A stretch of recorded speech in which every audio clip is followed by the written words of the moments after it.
I think that people should have a functional working knowledge of a few different definitions that are key that most people will encounter when they're either working with their outside CPA or first working with their first desktop accounting software.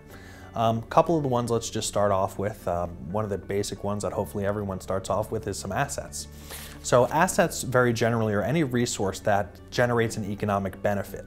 And assets we're going to split up into two basic categories. The first category of assets that we're going to split into is called fixed assets. And these are going to be any assets that are held or used for 1 year or longer. We're going to do what's called capitalize these assets, which means we're going to place them on the balance sheet recognizing their value, and over time we'll depreciate those assets, therefore recognizing the decrease in value of those assets over time. The other type of major asset class that we'll look at is intangible assets. These aren't necessarily physical assets, but they do either have or confer some type of value. If we want to make the distinction between fixed assets, we'll think about our property, plant, and equipment. Our intangible assets will be things like our patents, our rights, our trademarks, etc. Even things like the goodwill that the company has generated or purchased.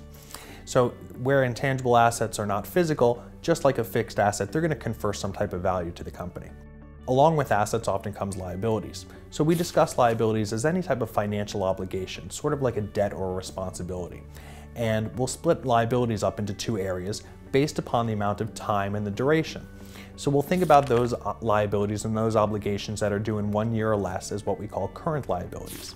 And these are both the liabilities that are due in 1 year or less, and for financial statement purposes, also that portion of the long-term liability that's going to be due in the next 12 months. The next part we'll have is, of course, long-term liabilities. And these don't necessarily need to be paid for at least 1 year. Now, of course, we're going to take any portion of that long-term liability that does need to be paid within the next year and recognize that as a current liability portion. We'll move on to income and expenses.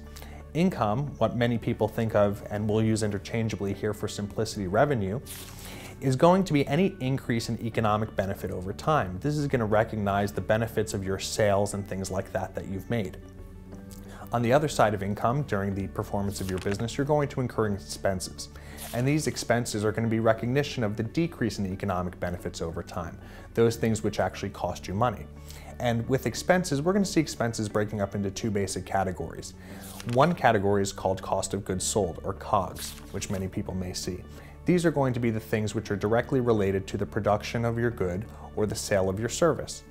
The other major area is kind of everything else, and that's what we call operating expenses. These are all the other expenses that are incurred during the course of your business which aren't directly related to the production or providing of your good or service. Two other definitions which are very common, which people will run into, are debits and credits.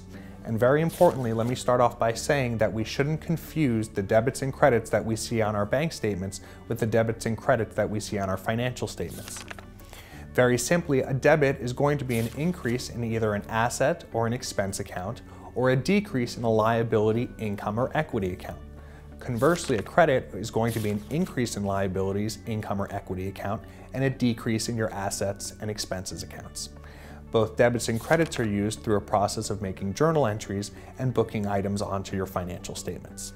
Of course, there are a number of other items and a number of other definitions which you'll encounter during performing accounting functions or working with your outside accountant. However, these are some of the major ones which you'll go through. And of course, just to recap, we discussed assets, broken up between fixed and intangible, liabilities, broken up between those which are current and those which are long-term, our income, which we're going to think of here as our revenues, and of our expenses, those broken up into cost of goods sold and operating. And of course, finally, to record all of these items, we're going to use those things that we refer to as debits and credits.